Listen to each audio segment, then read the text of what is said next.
Prostetnik Vogon Jeltz não era bonito de se ver. Nem outros Vogons gostavam de olhar para ele. Seu nariz alto e abobadado elevava-se acima de uma testa estreita e porcina. Sua pele verde escura e borrachuda era grossa o suficiente para permitir-lhe jogar, e bem, o jogo da política do funcionalismo público Vogon, e tão resistente à água que lhe permitia sobreviver por períodos indefinitivamente longos no fundo do mar, a profundidades de 300 metros, sem qualquer efeito negativo. O que não significava que ele sequer houvesse nadado algum dia, claro. Não tinha tempo para isso. Ele era do jeito que era, porque há bilhões de anos, quando os Vogons pela primeira vez saíram dos mares primevos da Vogsfera e foram arfar nas praias virgens do planeta, quando os primeiros raios do jovem e forte Vogsol os atingiram naquela manhã, foi como se as forças da evolução houvessem simplesmente desistido deles e se virado para o outro lado, cheias de aversão, considerando-os um erro infeliz e repulsivo. Nunca mais os Vogons evoluíram. Não deviam sequer ter sobrevivido. Se sobreviveram, isso se deveu à teimosia e à força de vontade dessas criaturas de raciocínio preguiçoso. Evolução? Pensavam elas. Evolução para quê? E o que a natureza se recusou a fazer por eles ficou por isso mesmo, até que pudessem consertar as grosseiras inconveniências anatômicas através da cirurgia. Enquanto isso, as forças naturais do planeta Vogsfera estavam trabalhando mais do que nunca, fazendo hora extra para compensar o erro anterior. Criaram caranguejos ágeis, cobertos de joias cintilantes, que os Vogons comiam, quebrando suas carapaças com marretas de ferro. Árvores altas, extraordinariamente esguias e coloridas, que os Vogons derrubavam e queimavam para cozinhar a carne dos caranguejos. Criaturas elegantes, semelhantes a gazelas, de pelos sedosos e olhos orvalhados, que os Vogons capturavam para se sentar em cima. Elas não serviam como meio de transporte, porque suas espinhas partiam-se imediatamente, mas os Vogons sentavam-se em cima delas assim mesmo.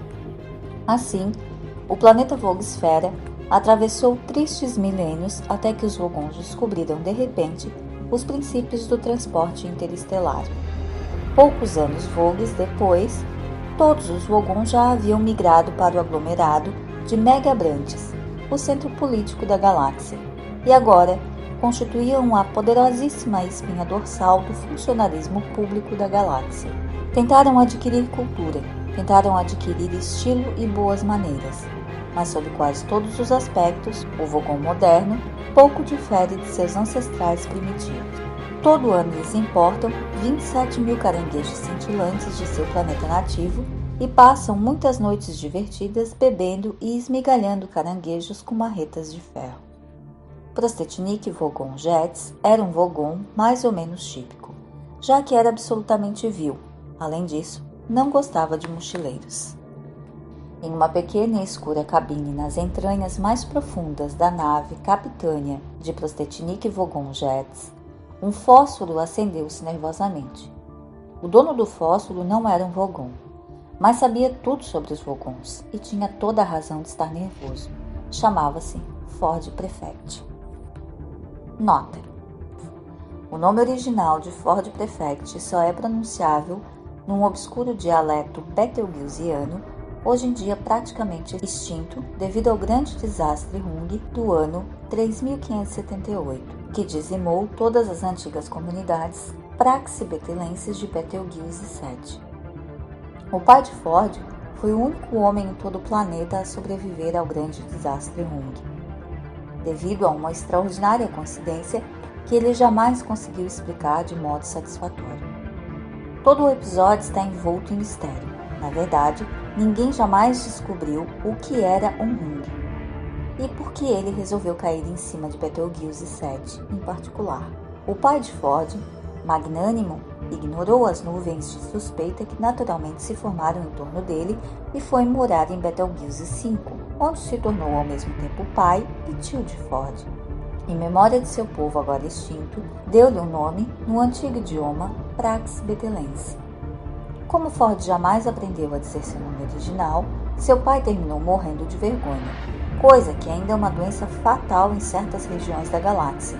Na escola, seus colegas o apelidaram de IX, o que no idioma de Betelgeuse 2 quer dizer menino que não sabe explicar direito o que é um rungue, nem por que ele resolveu cair em cima de um Betelgeuse 7. Olhou ao redor, mas não dava para ver quase nada. Sombras estranhas e monstruosas formavam-se e tremiam à luz bruxuleante do fósforo, mas o silêncio era completo. Silenciosamente, Ford agradeceu aos Dentraces.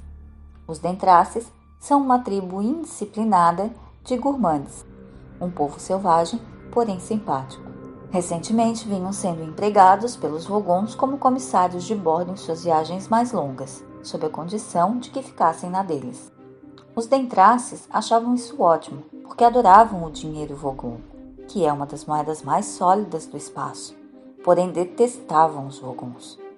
Os Dentraces só gostavam de ver um Vogon quando ele estava chateado.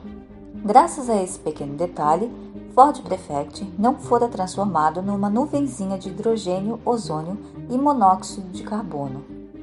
Ford ouviu um leve gemido. À luz do fósforo, viu uma forma pesada mexendo-se no chão. Rapidamente apagou o fósforo, pôs a mão no bolso, encontrou o que procurava e tirou-o do bolso. Abriu o pacote e sacudiu. Ajoelhou-se. A forma mexeu-se de novo. Ford Prefect disse: Eu trouxe uns amendoins. Arthur Dent mexeu-se e gemeu de novo, produzindo sons incoerentes. Tome, coma um pouco. Insistiu Ford, sacudindo o pacote. Se você nunca passou antes por um raio de transferência de matéria, deve ter perdido sal e proteína. A cerveja que você tomou deve ter protegido um pouco seu organismo. Abriu os olhos. Está escuro, Disse Arthur Dent. Disse Ford Prefect. Está escuro sim. Luz nenhuma, Disse Arthur Dent. escuro completamente. Uma das coisas que Ford Prefect jamais conseguiu entender em relação aos seres humanos era seu hábito de afirmar e repetir continuamente o óbvio mais óbvio. Coisas do tipo, está um belo dia, ou como você é alto, ou ah meu Deus, você caiu num poço de 10 metros de profundidade, você está bem? De início, Ford elaborou uma teoria para explicar esse estranho comportamento. Se os seres humanos não ficarem constantemente utilizando seus lábios, Pensou ele. eles grudam e não abrem mais. Após pensar e observar por alguns meses, abandonou essa teoria em favor de outra. Se eles não ficarem constantemente exercitando seus lábios, Pensou ele. seus cérebros começam a funcionar. Depois de algum tempo, abandonou também essa teoria, por achá-la demasiadamente cínica, e concluiu, na verdade, gostava muito dos seres humanos. Contudo, sempre ficava muitíssimo preocupado a constatar como era imenso o número de coisas que eles desconheciam. Concordou Ford. Nenhuma luz. Deu uns amendoinzinhos a Arthur e perguntou-lhe. Como é que você está se sentindo? Que nem numa academia militar, em posição de sentido. Disse Arthur. A toda hora um pedacinho de mim desmaia. Ford, sem entender, arregalou os olhos na escuridão. Se eu lhe perguntasse em que diabo de lugar a gente está, Perguntou Arthur. eu me arrependeria de ter feito essa pergunta? Estamos a salvo. Disse Ford, levantando-se. Ah, bom. Estamos dentro de uma pequena cabine de uma das espaçonaves na frota de construção Vogon. Ah, Disse Arthur. pelo visto você está empregando a expressão a salvo, num sentido estranho que eu não conheço. Ford acendeu outro fósforo para tentar encontrar um interruptor de luz. Novamente surgiram sombras monstruosas. Arthur pôs-se de pé e abraçou seus próprios ombros apreensivo. Formas alienígenas horríveis pareciam cercá-lo. O ar estava cheio de odores rançosos que entravam em seus pulmões sem terem sido identificados, e um zumbido grave e irritante impedia que ele concentrasse sua atenção. Como é que viemos parar aqui? Perguntou, tremendo um pouco. Pegamos uma carona. Disse Ford. Espere aí. Disse Arthur. Você está me dizendo que a gente levantou o polegar e algum monstrinho verde de olhos esbugalhados pôs a cabeça para fora e disse: Oi, gente, entrem aí que eu deixo vocês na saída do viaduto. Bem, Disse Ford. o polegar, na verdade, é um sinalizador eletrônico subeta. E a saída do viaduto, no caso, é a estrela de Bernard, a 6 anos-luz da Terra. Mas, no geral, é mais ou menos isso. E o monstrinho de olhos esbugalhados? É verde, sim. Tudo bem, Disse Arthur. mas quando eu vou voltar para casa? Não vai. Disse Ford Prefect e encontrou o interruptor. Proteja os olhos. Acrescentou e acendeu a luz. Até mesmo Ford ficou surpreso. Minha nossa, Disse Arthur. estamos mesmo dentro de um disco voador? Prostetnik Vogon Geltz contornou com seu corpo verde e desagradável a ponte de comando da nave. Sempre se sentia vagamente irritado após demolir planetas povoados. Desejou que alguém viesse lhe dizer que estava tudo errado, pois aí ele poderia dar uma bronca e se sentir melhor. Jogou-se com todo o peso no seu banco na esperança de que ele quebrasse, dando-lhe um bom motivo para se irritar, mas o banco limitou-se a ranger como se reclamasse. Vá embora! Gritou ele para um jovem guarda Vogon que entrava naquele instante na ponte de comando. O guarda desapareceu imediatamente, um tanto aliviado. Assim, não seria ele quem teria de dar a notícia que acabava de ser recebida. Era um despacho oficial informando que estava sendo lançado naquele instante num centro de pesquisas do governo em Damogran um novo tipo maravilhoso de espaçonave que tornaria desnecessárias todas as vias expressas hiperespaciais. Outra porta abriu-se, mas dessa vez o capitão Vogon não gritou, porque era a porta que dava para a cozinha, onde os Dentraces trabalhavam. Uma refeição agora seria ótima ideia. Uma enorme criatura peluda entrou com uma bandeja e um sorriso de maluco. Prostetnik Vogon Geltz ficou contente. Sabia que quando um Dentrace estava sorridente daquele jeito, era porque havia alguma coisa acontecendo na nave que lhe daria um pretexto para ficar irritadíssimo. Ford e Arthur olhavam ao redor. Bem, o que você acha? Perguntou Ford. Meio bagunçado, não é? Ford olhou contrafeito para os colchões encardidos, copos sujos e roupas de baixo mal cheirosas de alienígenas espalhados pela cabine apertada. Bem, isso aqui é uma nave de serviço, disse Ford. Estamos numa das cabines dos Dentraces. Mas não eram Vogons ou coisa parecida?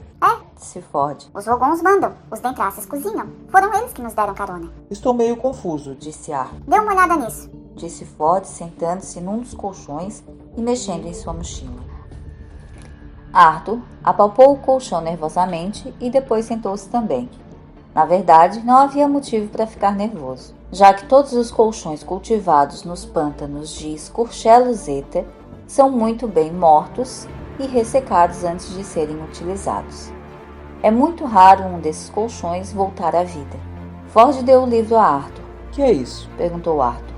o Guia do Mochileiro das Galáxias. É uma espécie de livro eletrônico. Tem tudo sobre todos os assuntos. Informa sobre qualquer coisa. Arthur revirou nervosamente o aparelho. Gostei da capa, disse ele.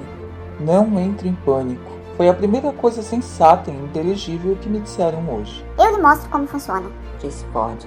Pegou o livro das mãos de Arthur, que continuava a segurá-lo como se fosse um pássaro morto há 2 semanas, e tirou-o de dentro da capa. Aperte este botão aqui, que a tela acende e aparece o índice. Uma tela de cerca de 8 por 10 centímetros iluminou-se e começaram a aparecer caracteres em sua superfície. Você quer saber sobre os Vogons? Então é só digitar Vogon, assim. Ford apertou umas teclas. Veja, as palavras frota de construção Vogon apareceram em letras verdes. Ford apertou um grande botão vermelho embaixo da tela e um texto começou a correr por ela, ao mesmo tempo que uma voz calma e controlada ia lendo o que estava escrito.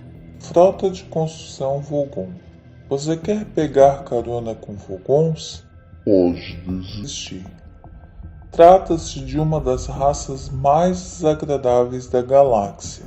Não chegam a ser malévolos, mas são mal-humorados, burocráticos, intrometidos e insensíveis. Seriam incapazes de levantar um dedo para salvarem suas próprias avós da terrível besta voraz de Tral, sem antes receberem ordens expressas através de um formulário em 3 vias: enviá-lo, devolvê-lo, pedi-lo de volta, perdê-lo, encontrá-lo de novo, abrir um inquérito a respeito, perdê-lo de novo e finalmente deixá-lo 3 meses sob um monte de turfa para depois reciclá-lo como papel para acender fogo. A melhor maneira de conseguir que um Vogon lhe arranje um drink é enfiar o dedo na garganta dele, e a melhor maneira de irritá-lo é alimentar a terrível besta voraz de Tral com a avó dele.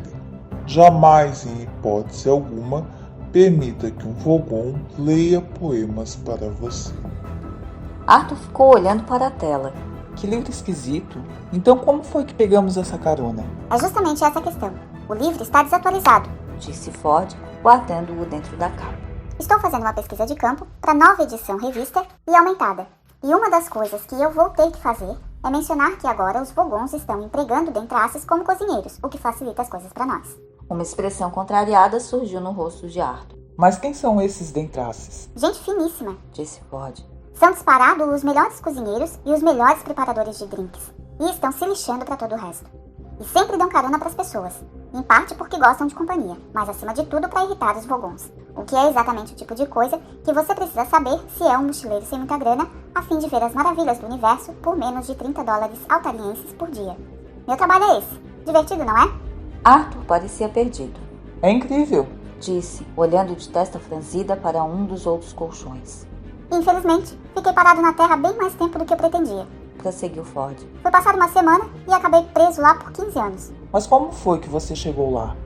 Foi fácil, peguei carona com um gozador. Um gozador? Mas o que é um gozador? Gozador? Normalmente é um filhinho de papai rico que não tem o que fazer. Fica zanzando por aí procurando planetas que ainda não fizeram nenhum contato interestelar e vai lá pirar as pessoas. Pirar as pessoas? Arthur começou a pensar que Ford estava gostando de complicar a vida para ele. Disse Ford. Fica pirando as pessoas. Vai a um lugar bem isolado, onde tem pouca gente, aí pousa ao lado de um pobre infeliz em que ninguém jamais vai acreditar e fica andando na frente dele, com umas antenas ridículas na cabeça, fazendo bip, bip e outros ruídos engraçados. Realmente uma tremenda criancice. Ford recostou-se no colchão, apoiando a cabeça nas mãos. Aparentava estar irritantemente satisfeito consigo mesmo. Ford, Insistiu Arthur. não sei se minha pergunta é idiota, mas o que é que eu estou fazendo aqui? Bem, isso você sabe. Disse Ford. Eu salvei você da Terra. E o que aconteceu com a Terra? Ah, ela foi demolida. Ah, sei. Disse Arthur, controlado. Pois é, foi simplesmente vaporizada.